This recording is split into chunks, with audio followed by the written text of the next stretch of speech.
saya hendak maju ke DPR RI dari Partai Demokrat. Ya. Nah, mohon doanya, Tonton support, mensupport saya untuk bisa ke sana, bisa lihat partai, bisa juga lihat figur, dan saya percaya kalau ikhtiar kita semua adalah untuk kebaikan, saya yakin Tuhan Yang Maha Kuasa akan menjawab ikhtiar itu. Tamu kita ini bukan tamu baru sebenarnya. Sudah berkali-kali. Kenapa kita sering Tamu baru stok lama. kita sering mengundang, saya perkenalkan dulu lah kalau yang belum kenal. Saya panggilnya Kanda karena kalau saya kurang sopan kalau panggil bapak ini. Jangan lah. Kanda Dr. Mardiman Sane SHMH. Apa kabar dari Kanda? Kabar baik. Pagi-pagi kita Dinda sehat? merepotkan. Puji Tuhan sehat. Baik, kali ini kita mau membahas topik soal Morowali Utara. Di mana Morowali Utara ini adalah merupakan kabupaten yang sekarang bisa saya bilang menjadi primadona, menjadi fokus perhatian, bahkan perhatian dunia sekarang. Dan kalau dulu sih di tahun-tahun 80-90-an orang belum tahu apa Morowali Utara ini. Ya. Morowali ya, khususnya yang kemudian mekar. Baik, sebelum kita lanjut kita ada tagline-nya sih sebenarnya Kanda. Iya, saya sudah di briefing tadi. Oh gitu ya. Saya masih ingat. Baik. Ini Palu Podcast. Podcastnya orang Palu.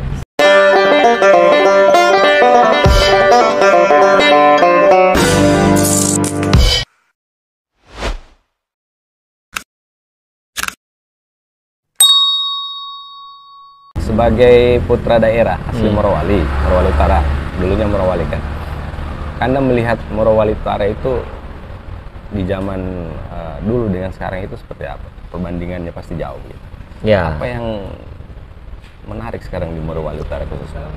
Yang jelas sebagai putra asli Morowali Utara, sebagai orang Mori, saya bangga dengan kondisi Morowali Utara sekarang. Terlepas dari kelebihan dan kekurangannya, sudah banyak kemajuan yang dicapai dari Morowali Utara sekarang ini. Jadi saya sangat senang, saya bangga dan bahagia menjadi orang Morowali Utara. Begitu kira-kira, Dinda. Ya, kan kita tahu dulu Morowali sebelum mekar itu kan menjadi Morut. Itu tercatat sebagai salah satu kabupaten yang Tertinggal. jangan bilang miskin, tertinggal. Kemudian sekarang menjadi perhatian internasional malah, karena ada tambang dan beberapa sumber daya alam lainnya. Ya. Kalau Kanda melihat potensi-potensi yang sudah digarap itu, apakah sudah berpihak pada masyarakat lokal atau apakah ada yang perlu lebih digali lagi? Yang jelas impact-nya pasti ada, Dinda. Masyarakat lokal, lapangan kerja, dengan adanya tambang sudah lebih baik kondisi ekonomi masyarakatnya, meskipun memang banyak perbaikan, banyak minor yang harus diperbaiki. Jadi kita tidak bisa menafikan itu, bahwa di setiap kemajuan peradaban pasti ada pihak yang termarginalkan. Itu sudah hukum alam itu, Dinda, di semua negara, di semua tempat. Nah, tidak terkecuali Morowali. Ya, jadi memang kita tetap harus bekerja untuk memperbaiki hal-hal minor tadi. Itu sih intinya. Seberapa kaya Morowali Utara menurut Kanda? Kaya sekali. Karena Kanda ini adalah selain advokat juga, ya. Kemudian tokoh muda juga, ya bisnismen juga soal itu. Cuma tidak usah dibilang lah di bidang apa. Iya itu Dinda. Kita ingin tahu dari kacamata Kanda sebagai politisi, advokat, pengusaha, seberapa kaya sebenarnya Morowali Utara? Potensi Morowali Utara luar biasa. Morowali Utara itu kaya, sama dengan kakak tuanya, saudara tuanya, Kabupaten Morowali. Karena memang Morowali Utara ini, kalau saya tidak salah, memang salah satu kabupaten termuda di Sulawesi Tengah. Tapi dengan usianya yang masih muda, dia sudah mampu mengejar ketertinggalan dari kabupaten-kabupaten lain. Jadi kalau bicara kaya, menurut saya sangat kaya. Sangat kaya, tapi perlu optimalisasi dan perlu regulasi yang mengatur supaya semua pihak bisa terakomodir. Bahasa Morinya bilang everybody happy.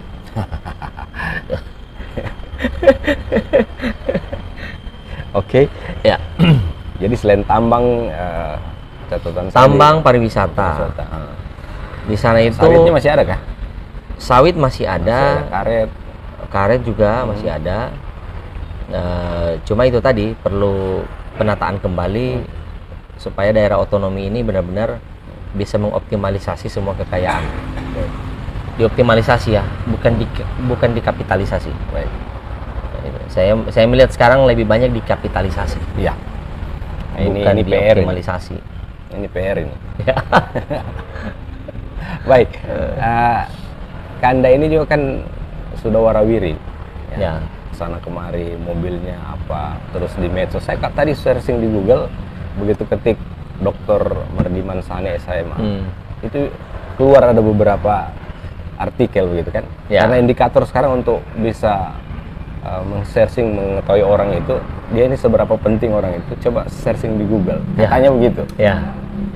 Saya lihat banyak sekali berita-berita itu. Oh, semuanya ya?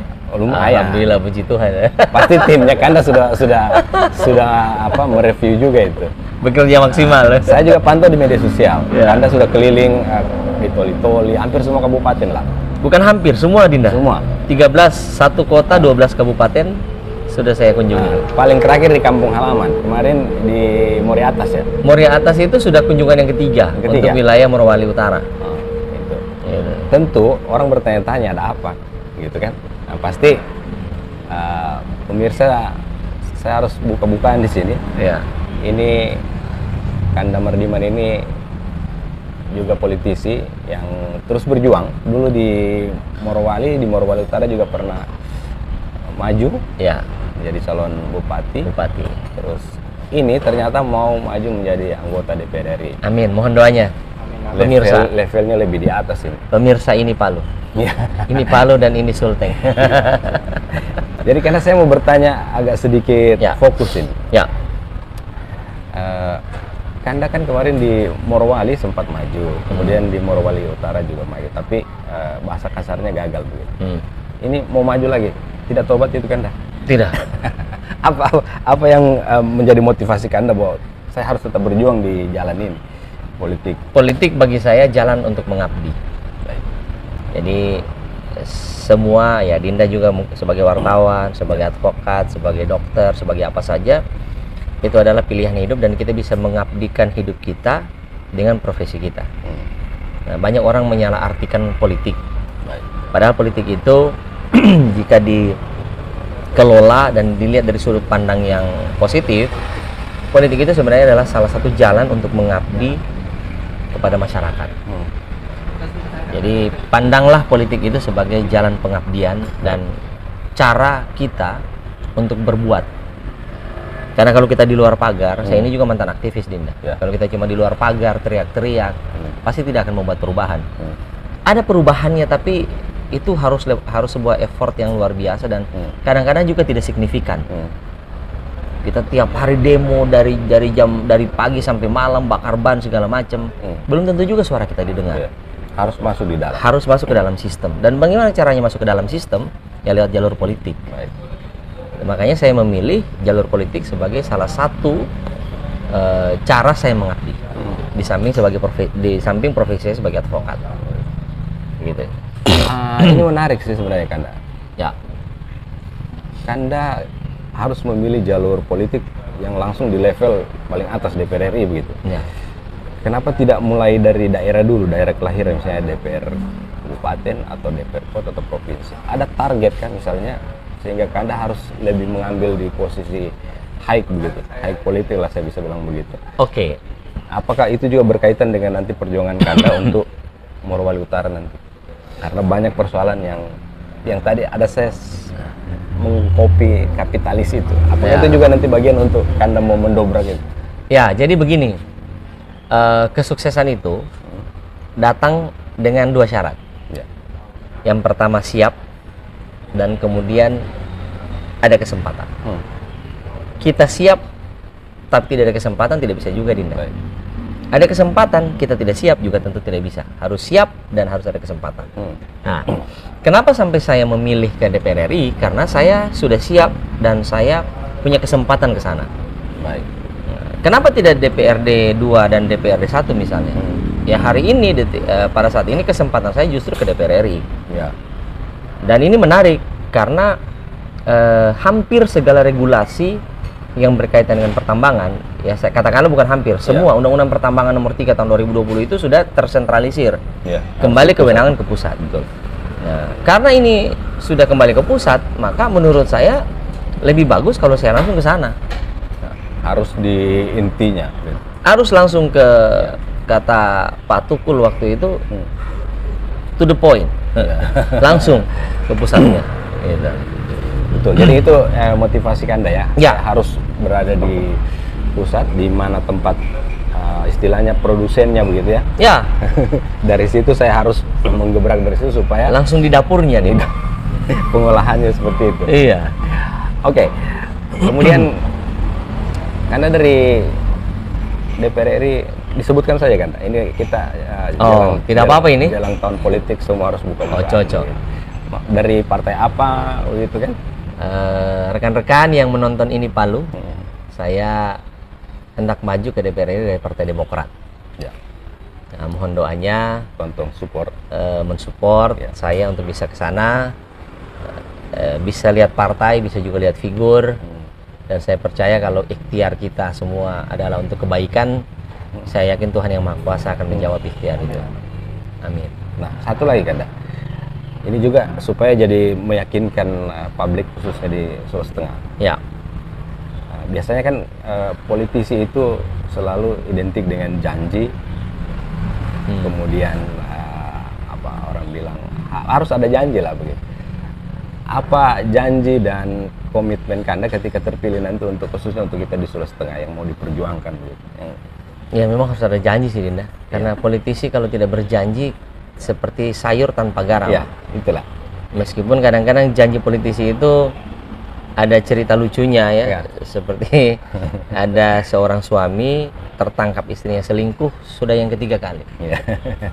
Nah, terus suaminya sujud-sujud, dia bilang saya janji saya tidak akan selingkuh lagi. Nah, istrinya bilang kalau kau selingkuh lagi bagaimana? Dia bilang nanti saya janji lagi. Itu janji politisi itu. Jadi begitu dia melanggar, tenang nanti saya janji lagi. Ada juga yang bilang janji politisi itu seperti pileg dan pilkab.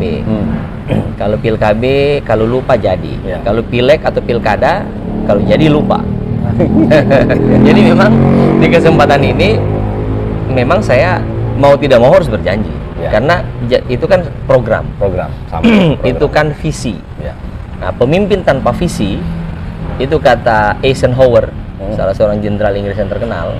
Pemimpin tanpa visi itu seperti matahari yang tenggelam dan tidak akan ada cahayanya sama sekali. Oleh karena itu, visi saya adalah atau program saya adalah menjadikan Provinsi Sulawesi Tengah khususnya menjadi provinsi yang terdepan, bisa sejajar dengan provinsi-provinsi lain yang sudah lebih dulu maju dari kita, dan bisa mengoptimalisasi semua kekayaan alamnya. Untuk siapa? Untuk seluruh masyarakat. Gitu. Jadi bukan untuk satu atau dua golongan tertentu, tapi untuk golongan masyarakat. Memang kedengarannya ini muluk-muluk. Ini mungkin kayak milenial sekarang, omongan basi lah, ya kan? Jadi tapi saya yakin bahwa semua hal yang dimulai dari mimpi dan kita bekerja untuk meraih mimpi itu, saya yakin kita akan bisa mencapainya. Karena belajar dari pengalaman hidup saya yang bukan juga apa-apa, bukan juga anak orang kaya, bukan siapa-siapa. Berjuang dari bawah ya. Berjuang dari bawah. Ternyata bisa juga saya sampai di ujung. Yang lain tentu bisa. Betul, yang lain tentu bisa, daerah ini tentu bisa.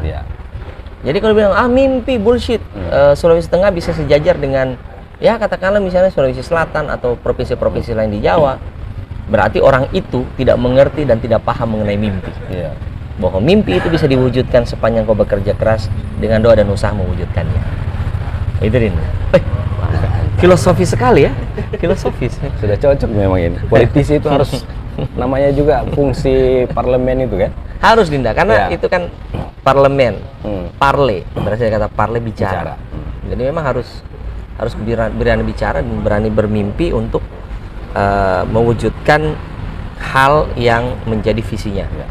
Gitu. Ya, saya yakin kalau Kanda ini nanti duduk DPR RI menjadi salah satu politisi yang paling kritis seperti politisi-politisi kelihatan lain. ya. Karena kita merindukan politisi yang seperti itu, khususnya kita yang anak muda. Karena yang dibutuhkan itu adalah gebrakan melalui fungsi parlemen itu. Ya. Khususnya untuk hal-hal yang berhubungan dengan masyarakat. Jadi harus ada breakthrough. Betul. Jadi jangan itu saja. Betul. Jangan 4L, lo lagi. Ya kan? Karena jujur saya banyak politisi yang sudah tidak menggunakan fungsi parlemen kritisnya itu. Ya. Dia lebih banyak duduk, gitu. Di wawancara wartawan saja dia sudah enggan memberikan statement. Ya. Luar biasa. Baik, saya kenalkan lagi, Kanda ini juga wakil ketua DPD Partai Demokrat Sulteng. Betul ya? Ya, wakil ketua DPD dan ada tugas baru lagi dari partai sebagai ketua Bapilu. Ketua Bapilu, wah pemenangan. Bapilu Provinsi. Baik. 2024 ini, politik 2024. Kanda mau sampaikan apa khususnya dengan meminimalisir? Kalau bisa janganlah ada politik-politik seperti itu. Oke, Dinda, politik identitas itu fenomena. Jadi saya ambil contoh ekstrim ya. Contoh ekstrim. Amerika Serikat bisa menerima seorang presiden Katolik di negara mayoritas Protestan. Padahal sebenarnya sama-sama Kristen ini. Itu hampir 300 tahun, hampir 400 tahun dia merdeka. Baru John F. Kennedy menjadi presiden pertama yang beragama Katolik. Kemudian baru bisa menerima seorang kulit hitam, Barack Obama. Panjang juga ratusan tahun. Jadi politik identitas adalah sebuah keniscayaan. Tapi jangan sampai politik identitas ini kemudian memecah belah bangsa.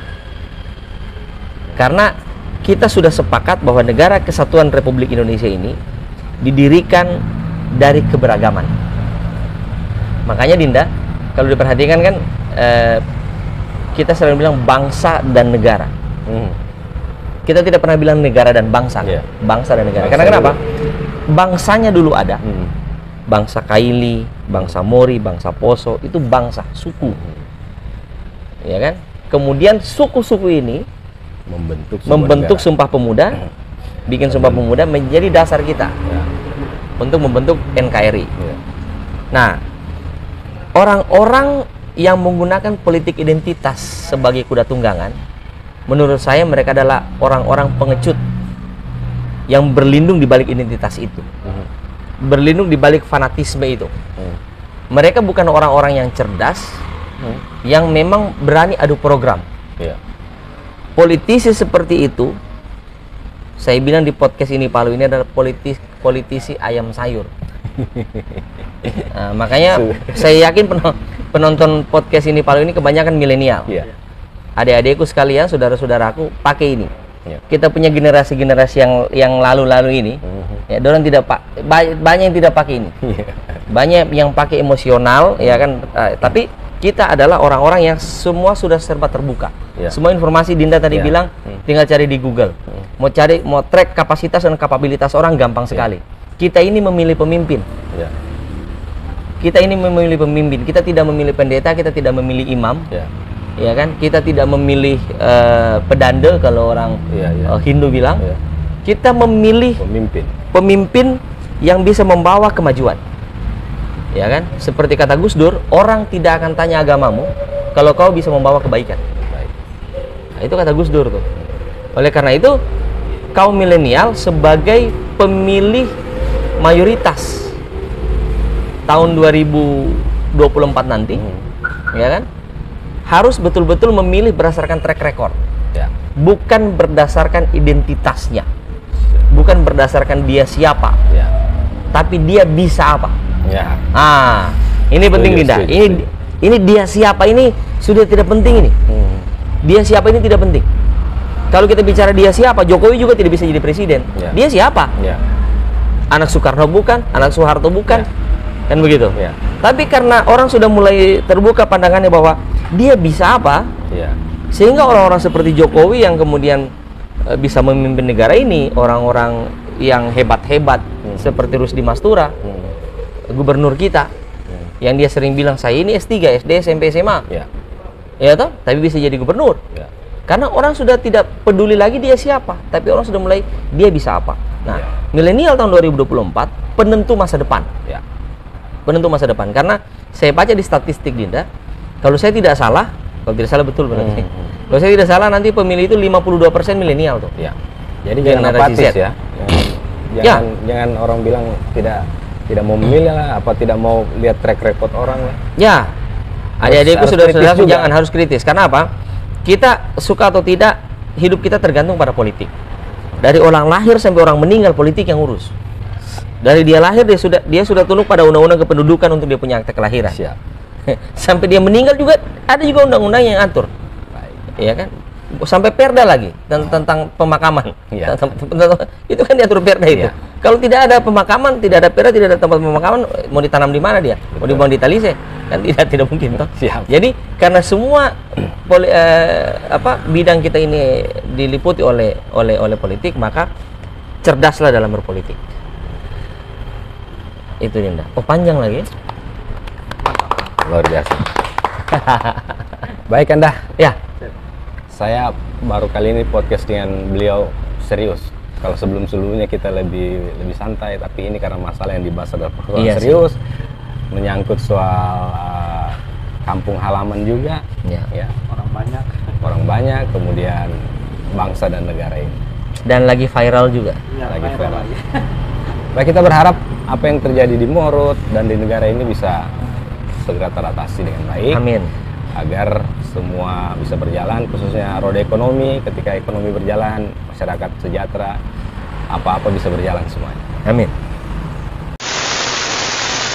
Sekarang saya akan bikin statement sebagai orang Mori, sebagai putra daerah. Saya kasih tahu kepada perusahaan maupun orang yang datang kerja, jangan coba-coba kau bikin kekacauan di tanah Mori.